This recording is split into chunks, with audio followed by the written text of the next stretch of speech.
नमस्कार, जोहार, मैं संजय और आप देख रहे हैं न्यूज झारखंड। समय हो चला है झारखंड की खबरों को जानने का, तो चलिए जानते हैं आज की झारखंड की सुबह से लेकर शाम तक की तमाम बड़ी खबरों को। राजधानी में सीएम आवास से लेकर कई वीआईपी स्थानों पर 60 दिनों के लिए निषेधाज्ञा लागू, जानिए वजह। राजधानी रांची में आने वाले दिनों में कुछ संगठनों, कुछ दलों के द्वारा प्रदर्शन, जुलूस और रैली की सूचना मिलने के बाद रांची जिला प्रशासन के द्वारा एक्शन लिया गया है। इसको लेकर प्रशासन की ओर से सीएम आवास, हाईकोर्ट सहित कई प्रमुख स्थानों पर अगले 60 दिनों के लिए निषेधाज्ञा लागू कर दिया गया है। रांची डीसी कार्यालय के द्वारा दी गई सूचना अनुसार, प्राप्त सूचना अनुसार कतिपय संगठनों, दलों द्वारा धरना, प्रदर्शन, जुलूस, रैली इत्यादि किए जाने की सूचना है। हाल के दिनों में पूर्व में निर्धारित स्थान जाकिर हुसैन पार्क की जगह या कार्यक्रम राजभवन मुख्य द्वार, मुख्यमंत्री आवास, कांके रोड पर भी हो रहे हैं। इस प्रकार के कार्यक्रमों से सरकारी कामकाज में व्यवधान उत्पन्न होने के साथ साथ यातायात व्यवस्था बाधित होने एवं विधि व्यवस्था की समस्या उत्पन्न होने तथा लोक परेशानी भंग होने की संभावना है, जिसको लेकर अनुमंडल दंडाधिकारी सदर रांची उत्कर्ष कुमार द्वारा बीएनएसएस की धारा 163 के अंतर्गत प्रदत्त शक्तियों का प्रयोग करते हुए रांची सदर अनुमंडल अंतर्गत निषेधाज्ञा लागू किया गया है। यह निषेधाज्ञा दिनांक 6 मई 2025 के प्रातः 10 बजे से दिनांक 4 जुलाई 2025 60 दिन या अगले आदेश तक जो भी पूर्व लागू हो तक रहेगा। इन जगहों पर निषेधाज्ञा जारी किया गया है, जिसमें मुख्यमंत्री आवास कांके रोड की 4 दीवारी से 100 मीटर की परिधि में, वही राजभवन की 4 दीवारी से 100 मीटर की परिधि में, जाकिर हुसैन पार्क को छोड़कर वही झारखंड उच्च न्यायालय की 4 दीवारी से 100 मीटर की परिधि में, वही नई विधानसभा की 4 दीवारी से 500 मीटर की परिधि में। इसके अलावा प्रोजेक्ट भवन नेपाल हाउस भवन के 100 मीटर की परिधि में, वही प्रोजेक्ट भवन जो है एचईसी ध्रुवा भवन के 200 मीटर की परिधि में निषेधाज्ञा लागू की गई है। पूर्वी क्षेत्रीय परिषद की बैठक रद्द, नहीं आएंगे अमित शाह। 10 मई को रांची में आयोजित पूर्वी क्षेत्रीय परिषद की बैठक को रद्द कर दिया गया है। केंद्र सरकार ने इसकी सूचना संबंधित राज्यों को भेज दी है। इस कारण अब केंद्रीय गृह मंत्री अमित शाह रांची नहीं आएंगे। पूर्व निर्धारित कार्यक्रम के अनुसार वह 9 मई को रांची आने वाले थे और 10 मई की बैठक में भाग लेने वाले थे। इस बैठक में बिहार, ओडिशा, पश्चिम बंगाल और झारखंड के मुख्यमंत्री को भाग लेना था। भारत पाकिस्तान के बीच युद्ध की स्थिति को देखते हुए परिषद की बैठक को रद्द कर दिया गया है। झारखंड कैबिनेट की बैठक शुरू, कई अहम प्रस्तावों पर लग सकती है मुहर। झारखंड कैबिनेट की बैठक आज हो रही है। मंत्री परिषद कक्ष में शाम 4 बजे से मुख्यमंत्री हेमंत सोरेन की अध्यक्षता में कैबिनेट की बैठक शुरू हो गई है। इस बैठक में कई अहम प्रस्तावों पर मुहर लग सकती है। मुख्यमंत्री हेमंत सोरेन के विदेश यात्रा से लौटने के बाद यह पहली कैबिनेट की बैठक हो रही है। बैठक बीते 7 मई को ही होने वाली थी, लेकिन किसी कारणवश इसे स्थगित कर दिया गया और बैठक आज हो रही है। इस बैठक में कई अहम प्रस्तावों पर मुहर लग सकती है। झारखंड में मौसम का मिजाज बदला, समय से पहले पहुंच सकता है मानसून। 10 मई से लू का अलर्ट जारी। झारखंड में मौसम ने एक बार फिर करवट ली है। राजधानी रांची समेत गिरिडीह, जामताड़ा, लातेहार और धनबाद जिलों में सुबह से आसमान में हल्के बादल छाए रहे, जिससे गर्मी से कुछ हद तक राहत मिली। मौसम विभाग के अनुसार इन क्षेत्रों में शाम तक हल्की से मध्यम वर्षा की संभावना है। साथ ही 40 किलोमीटर प्रति घंटे की रफ्तार से तेज हवाएं चल सकती है। हालांकि यह राहत अधिक समय तक टिकने वाली नहीं है, क्योंकि 9 मई तक राज्य के अधिकांश इलाकों में मौसम शुष्क और आसमान साफ रहने की संभावना है। लेकिन 10 मई से संथाल परगना के कुछ जिलों में लू की स्थिति बन सकती है। विशेषकर दुमका, पाकुड़ और गोड्डा में गर्म हवाओं का असर देखा जाएगा। 11 से 13 मई तक देवघर, जामताड़ा, साहिबगंज समेत संथाल परगना के अन्य जिले भी लू की चपेट में आ सकते हैं। इसको देखते हुए मौसम विभाग ने येलो अलर्ट जारी किया है। इसी बीच एक राहत भरी खबर यह है कि भारतीय मौसम विज्ञान विभाग के अनुसार इस बार मानसून ने अंडमान निकोबार में समय से पहले दस्तक दे दी है और यह बंगाल की खाड़ी की ओर बढ़ रहा है। अनुमान है कि झारखंड में भी इस साल मानसून समय से पहले पहुंच सकता है। सामान्यतः मानसून केरल में जून के पहले सप्ताह तक पहुंचता है और फिर लगभग 10 से 12 दिनों में संथाल परगना के रास्ते झारखंड में प्रवेश करता है। 10 महीने बाद भी जारी नहीं हुआ जेपीएससी रिजल्ट। बाबूलाल मरांडी ने खोली राज्य सरकार की पोल। बाबूलाल मरांडी ने सोशल मीडिया प्लेटफॉर्म एक्स पर ट्वीट कर लिखा, हेमंत सोरेन जी ने प्रतिवर्ष जेपीएससी परीक्षा कराने का वादा किया था, लेकिन स्थिति यह है कि मुख्य परीक्षा के 10 महीने बीत जाने के बाद भी आज तक रिजल्ट जारी नहीं किया गया। छात्रों द्वारा महीनों तक आंदोलन किए जाने के बाद जेपीएससी अध्यक्ष पद की नियुक्ति की गई तो अभ्यर्थियों के बीच थोड़ी आस जगी, लेकिन नवनियुक्त अध्यक्ष रिजल्ट निकालने की दिशा में एक कदम भी आगे नहीं बढ़ा पाए। हेमंत सोरेन जी ने जेपीएससी में भ्रष्ट अधिकारियों और अपने चाटुकारिता करने वाले नेताओं के परिजनों को नियुक्त कर इसे पंगु बना दिया है। आयोग के सदस्य सिर्फ अपना वेतन उठा रहे हैं, जबकि लाखों छात्र दर दर की ठोकरें खाने को मजबूर हैं। झारखंड लोक सेवा आयोग द्वारा 24 जून 2024 में मुख्य परीक्षा आयोजित की गई थी। मुख्य परीक्षा हुए अब 10 महीने से अधिक वक्त बीत चुका है, लेकिन आयोग द्वारा रिजल्ट को लेकर कोई अपडेट नहीं दिया गया है। परीक्षार्थी लगातार रिजल्ट जारी करने की मांग पर आंदोलन कर रहे हैं। राज्य भर के लाखों परीक्षार्थी अपने रिजल्ट का बेसब्री से इंतजार कर रहे हैं। ड्रमा में मॉर्निंग वॉक पर निकली महिला से चैन स्नैचिंग, सीसीटीवी में कैद हुई वारदात। बाइक से आए थे 2 बदमाश, 1 लाख के सोने का हार लूटा। कोडरमा के तिलैया थाना क्षेत्र में सोना पट्टी गली में एक महिला से चैन स्नैचिंग की घटना सामने आई है। गुरुवार सुबह करीब 7 बजे मॉर्निंग वॉक से लौट रही अनीता देवी की गली से बाइक सवार 2 युवकों ने सोने का हार छीन लिया। पीड़िता अनीता देवी ने तिलैया थाने में शिकायत दर्ज कराई है। उन्होंने बताया है कि घर के नजदीक 2 युवक बाइक से आए। इनमें से एक ने हेलमेट पहन रखा था, दूसरे युवक ने धारदार औजार से हार काटकर छीन लिया और बाइक से भाग निकले। अनीता ने शोर मचाया, लेकिन आसपास कोई नहीं था। उनके गले पर खरोंच के भी निशान हैं। इधर चोरी किया गया हार करीब 12 ग्राम का था, जिसकी कीमत 1 लाख रुपए से अधिक है। पूरी वारदात सीसीटीवी में कैद हो गई है। तिलैया थाना प्रभारी विनय कुमार ने बताया कि सीसीटीवी फुटेज के आधार पर अपराधियों की पहचान की जा रही है। पुलिस जल्द ही मामले का खुलासा करने का दावा कर रही है। झारखंड में ईडी की छापेमारी, जीएसटी से जुड़ा है केस। रांची और बंगाल के 9 जगहों पर कार्रवाई। कोलकाता में दर्ज हुआ था मामला।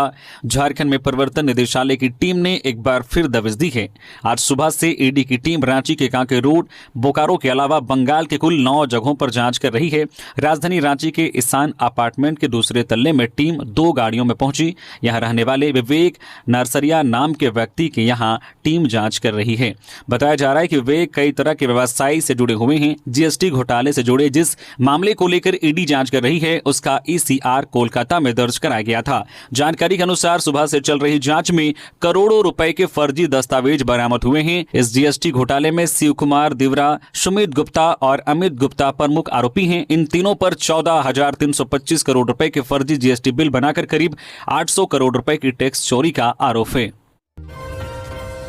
सरकारी स्कूलों में 13 मई से 16 मई तक ग्रीष्मकालीन शिविर। राज्य के सभी सरकारी एवं सरकारी सहायता प्राप्त विद्यालयों में कक्षा 1 से 10वीं तक के विद्यार्थियों के सर्वांगीण विकास, खेल, रचनात्मकता एवं नेतृत्व विकास के लिए 4 दिवसीय ग्रीष्मकालीन शिविर लगेगा।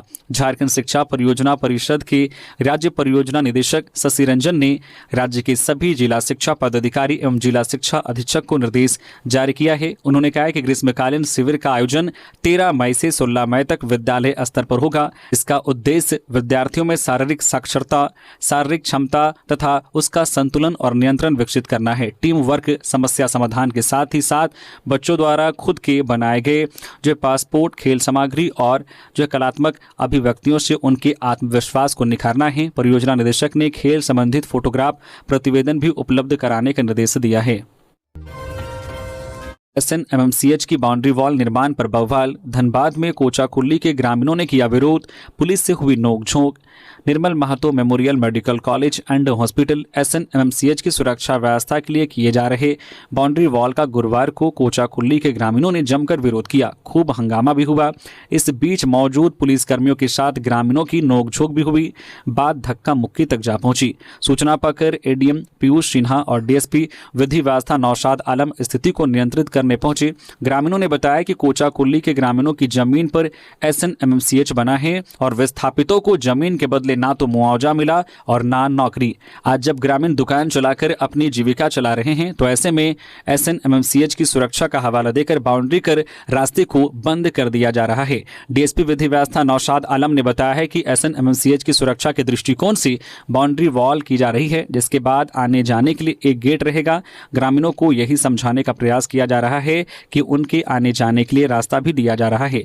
बता दें कि सीओ और प्रतिनियुक्त मजिस्ट्रेट की निगरानी में बाउंड्री वॉल का कार्य शुरू किया गया था। ग्रामीणों के हंगामे की आशंका पर भारी संख्या में महिला पुरुष बल की तैनाती की गई। फिलहाल स्थिति नियंत्रण में है। राज्य में क्षेत्रीय भाषा के 10,000 शिक्षक नियुक्त होंगे। राज्य के शिक्षा मंत्री रामदास सोरेन और खिजरी विधायक राजेश कश्यप ने कल बुधवार को कस्तूरबा गांधी आवासीय बालिका विद्यालय अनगढ़ा में 5.77 करोड़ रुपए से होने वाले आधारभूत संरचना सुदृढ़ीकरण कार्य का शिलान्यास किया। उन्होंने कहा कि राज्य में जल्द 26,000 शिक्षकों की नियुक्ति की जाएगी। इनमें 10,000 जनजातीय और स्थानीय भाषा के शिक्षक नियुक्त किए जाएंगे। वर्तमान में राज्य के 80 स्कूलों को CBSE की तर्ज पर CM स्कूल ऑफ एक्सीलेंस का दर्जा दिया गया है और इनमें पढ़ाई शुरू हो चुकी है। राज्य में सभी 262 बालिका आवासीय विद्यालयों में आधारभूत संरचना उपलब्ध कराई जा रही है। सरकार पंचायत स्तर पर CM स्कूल ऑफ एक्सीलेंस के तहत स्कूलों को जोड़ेगी। राज्य सरकार हर 30 से 35 बच्चों पर एक शिक्षक देने की दिशा में काम कर रही है। देवघर एम्स में 55 डॉक्टरों की होगी बहाली, आवेदन प्रक्रिया शुरू। देवघर एम्स में लंबे समय से खाली पड़े 55 डॉक्टरों के पदों पर जल्द बहाली होने जा रही है। निदेशक डॉक्टर सौरभ वार्ष्णे ने बताया है कि नियुक्ति प्रक्रिया शुरू हो चुकी है और योग्य डॉक्टरों से आवेदन मांगे गए हैं। आवेदन की आखिरी तारीख 17 मई तय की गई है। इसके बाद 15 जून तक इंटरव्यू लेकर चयन किया जाएगा। इस बार की भर्ती में नेफ्रोलॉजिस्ट, मेडिकल एंकोलॉजिस्ट और एंडोक्राइनोलॉजिस्ट जैसे सुपर स्पेशलिस्ट डॉक्टरों की भी नियुक्ति की जा रही है। योग्य अभ्यर्थी देवघर एम्स की वेबसाइट www.emsdevghar.edu.in पर जाकर फॉर्म भर सकते हैं। 10 मई तक सॉफ्ट कॉपी और 17 मई तक हार्ड कॉपी जमा करना जरूरी है।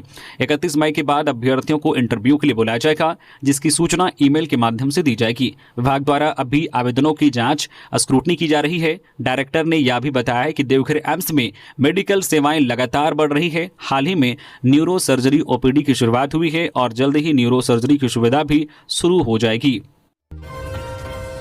राज्यपाल ने दिया निर्देश, झारखंड में 2420 असिस्टेंट प्रोफेसर की भर्ती जल्द हो। झारखंड के राज्यपाल सह कुलाधिपति संतोष कुमार गंगवार ने विश्वविद्यालयों और महाविद्यालयों में शिक्षकों की उपस्थिति को लेकर सख्त रुख अपनाया है। उन्होंने बताया है कि राजभवन की ओर से सभी कुलपतियों को निर्देश जारी किए गए हैं कि प्रोफेसर समय पर उपस्थित रहें और नियमित कक्षाएं लें। इस व्यवस्था की निगरानी की जिम्मेदारी कुलपतियों को सौंपी गई है। राज्यपाल ने यह भी जानकारी दी है कि JPSC को प्रोफेसर नियुक्ति के लिए पत्र भेजा गया है। उन्होंने कहा कि श्याम प्रसाद मुखर्जी विश्वविद्यालय रांची के छात्रों की शिकायत के बाद यह कदम उठाया गया है, जिसमें छात्रों ने बताया था कि स्थायी प्रोफेसर नियमित क्लास नहीं लेते। इसके बाद राजभवन ने आदेश दिया कि शैक्षणिक कैलेंडर को सख्ती से लागू किया जाए। गंगवार ने बताया कि राज्य के विश्वविद्यालयों में 40 से 50% तक शिक्षक पद खाली हैं। करीब 2420 सहायक प्रोफेसर की भर्ती की आवश्यकता है। राज्यपाल ने कहा है कि झारखंड में आर्थिक विकास की बड़ी संभावनाएं हैं, लेकिन राज्य अभी भी इस दिशा में पीछे है। उन्होंने कहा है कि जब झारखंड देश के अग्रणी राज्यों में शामिल होगा तभी सही मायनों में विकास माना जाएगा।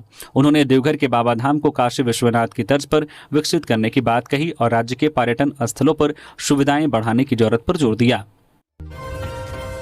जमशेदपुर के हरि मंदिर में चोरी का प्रयास, स्थानीय लोगों ने युवक को पकड़ा। 2 मंदिरों में चोरी का संदेह।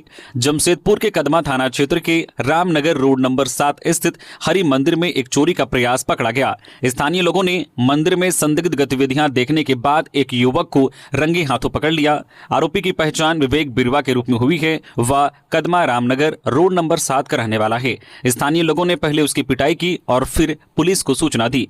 पुलिस ने बताया है कि विवेक के पिता का नाम सुभाष बिरवा है। प्रारंभिक जांच में पता चला है कि विवेक पर 2 मंदिरों में चोरी का संदेह है। पुलिस यह पता लगाने की कोशिश कर रही है कि क्या वह अकेले काम कर रहा था। पुलिस घटना की गहन जांच कर रही है। मंदिर के आसपास लगे सीसीटीवी कैमरों की फुटेज की जांच की जा रही है। पुलिस यह भी पता लगा रही है कि क्या आरोपी पहले भी ऐसी घटनाओं में शामिल रहा है। मंदिर प्रशासन से पूछताछ की जा रही है कि क्या पहले भी कोई चोरी हुई थी। इस घटना के बाद स्थानीय लोग मंदिरों की सुरक्षा बढ़ाने की मांग कर रहे हैं। धनबाद मेडिकल कॉलेज में महिला के पेट से निकाला गया दुनिया का सबसे बड़ा ट्यूमर, बना विश्व रिकॉर्ड। झारखंड के धनबाद मेडिकल कॉलेज अस्पताल में एक बड़ी सर्जिकल उपलब्धि दर्ज की गई है।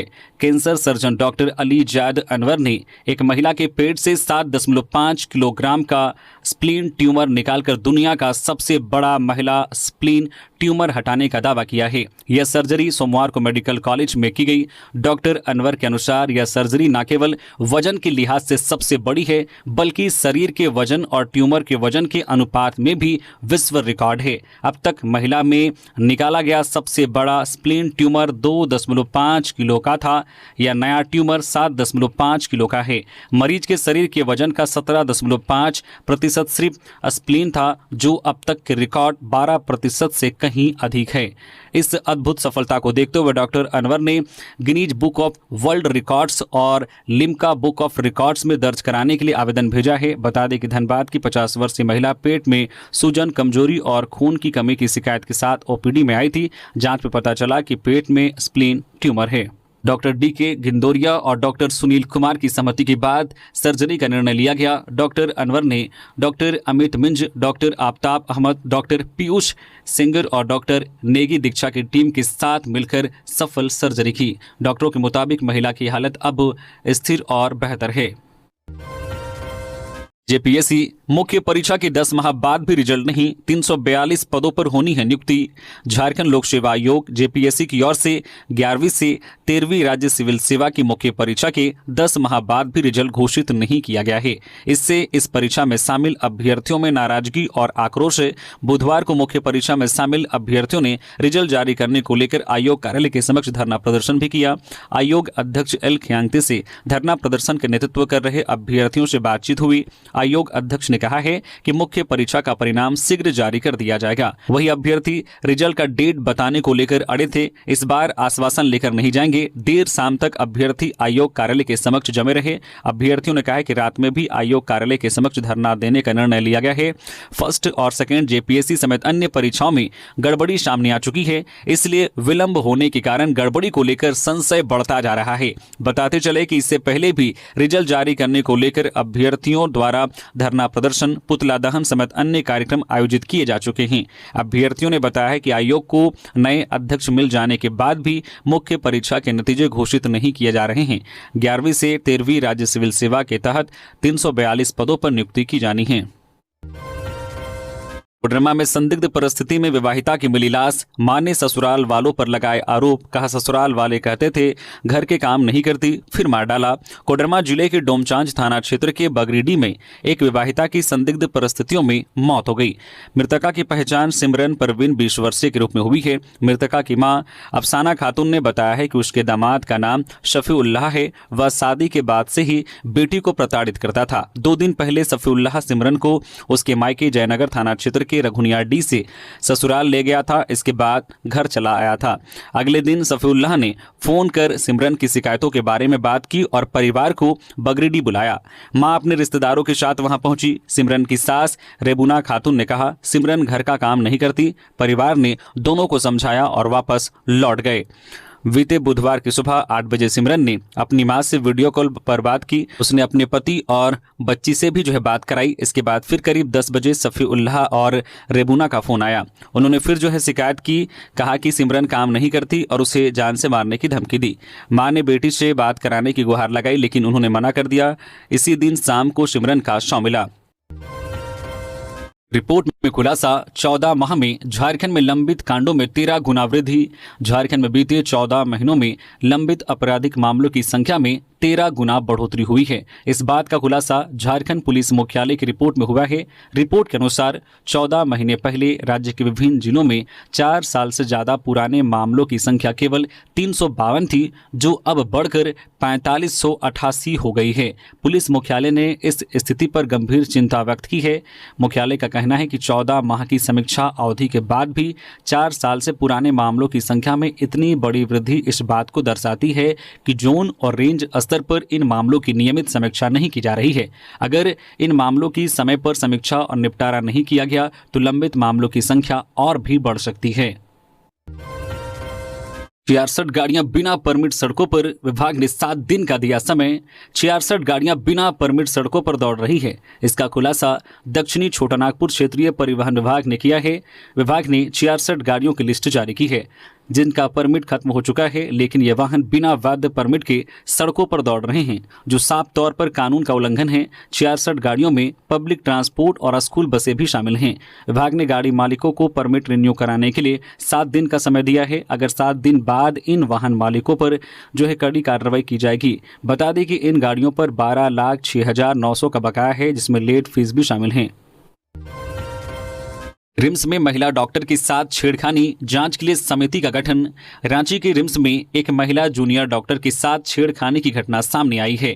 एक अज्ञात व्यक्ति द्वारा की गई शर्मनाक हरकत के बाद रिम्स प्रबंधन ने मामले को गंभीरता से लिया है और 4 सदस्यीय जांच समिति का गठन किया गया है।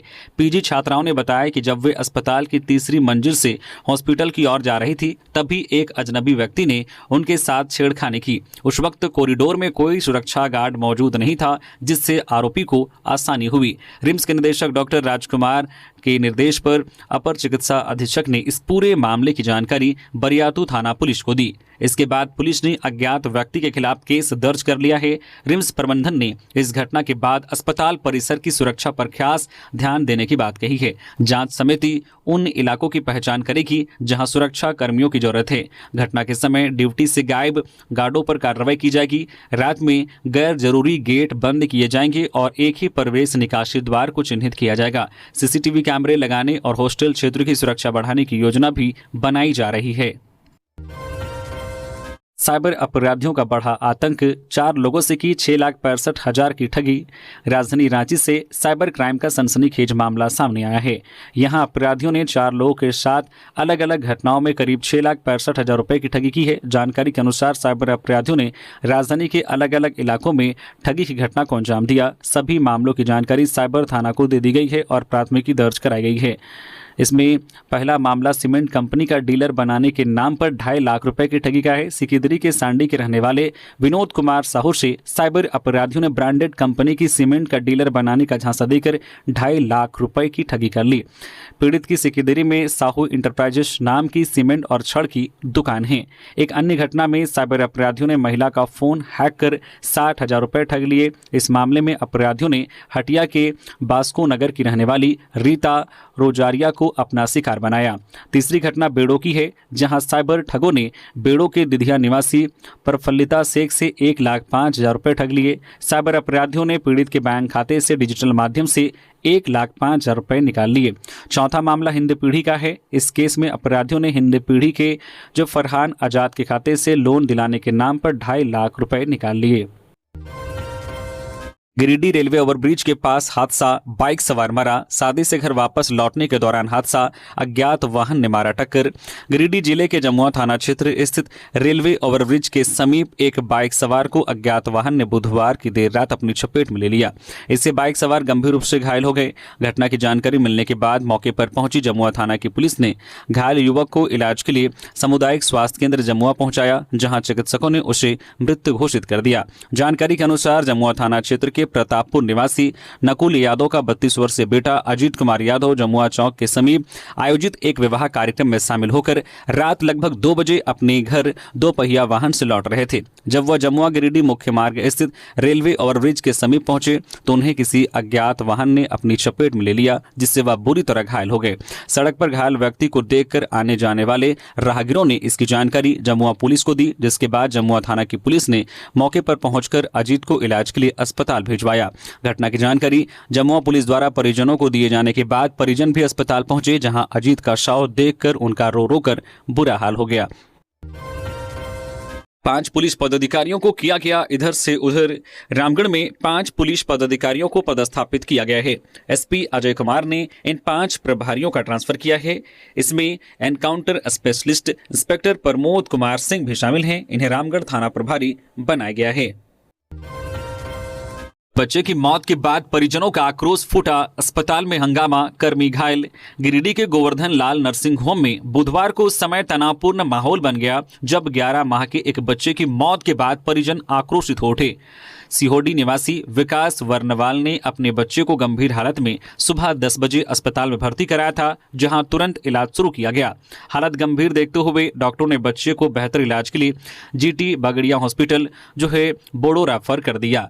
परिजन जब बच्चे को लेकर वहां जा रहे थे तो रास्ते में ट्रैफिक जाम में फंस गए। दुर्भाग्यवश जब तक वे अस्पताल पहुंचे तब तक बच्चे की मृत्यु हो चुकी थी। इस खबर से गुस्साए परिजन दोबारा गोवर्धन लाल जो नर्सिंग होम लौट आए और अस्पताल परिसर में हंगामा किया। इस दौरान अस्पताल स्टाफ मुकेश कुमार चौधरी को भीड़ ने धक्का मुक्की और मारपीट में गंभीर रूप से घायल कर दिया। मुकेश को तुरंत सदर अस्पताल गिरिडीह में भर्ती कराया गया, जहां उनकी हालत नाजुक बनी हुई है। घटना की जानकारी मिलने पर नगर थाना से एसआई जंग बहादुर सिंह पुलिस बल के साथ मौके पर पहुंचे और स्थिति को संभालते हुए परिजनों को शांत कराया। फिलहाल पुलिस मामले की जांच कर रही है।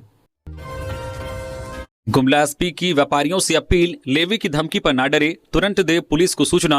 गुमला एसपी शंभू कुमार सिंह ने जिला के व्यापारियों और ठेकेदारों से अपील की है कि जिले में नक्सलवाद और अपराधी गतिविधि लगभग समाप्त हो चुकी है। ऐसे में कुछ युवा हैं जो कई तरह की अपराधी और नक्सलियों के नाम पर लेवी मांगने का काम कर रहे हैं। ऐसे में लोगों को भयभीत होने की आवश्यकता नहीं है। जब भी किसी भी व्यवसाय और ठेकेदार को इस तरह का फोन कॉल आता है तो वह तत्काल इसकी सूचना पुलिस को दे। एसपी ने स्पष्ट किया है कि उनकी सूचनाओं को पूरी तरह से गोपनीय रखा जाएगा। इस तरह की गतिविधि में शामिल अपराधियों को गिरफ्तार करके उन्हें जेल भेजा जाएगा, क्योंकि किसी भी व्यवसाय को और ठेकेदार को डरने की आवश्यकता नहीं है। पुलिस लगातार ऐसे सक्रिय अपराधी गतिविधियों के लोगों पर विशेष ध्यान बनाए हुए हैं। ये थी आज की झारखंड की टॉप बड़ी खबरें। इसी तरह से झारखंड की हर छोटी बड़ी खबर देखने के लिए आप हमारे चैनल न्यूज झारखंड चैनल को सब्सक्राइब करके बेल आइकन प्रेस कर दीजिए, जिससे झारखंड की हर छोटी बड़ी खबर का अपडेट आप तक पहुंचता रहे। तो अभी के लिए बस इतना ही, हमें दीजिए इजाजत, फिर मिलते हैं नेक्स्ट खबरों के साथ। धन्यवाद।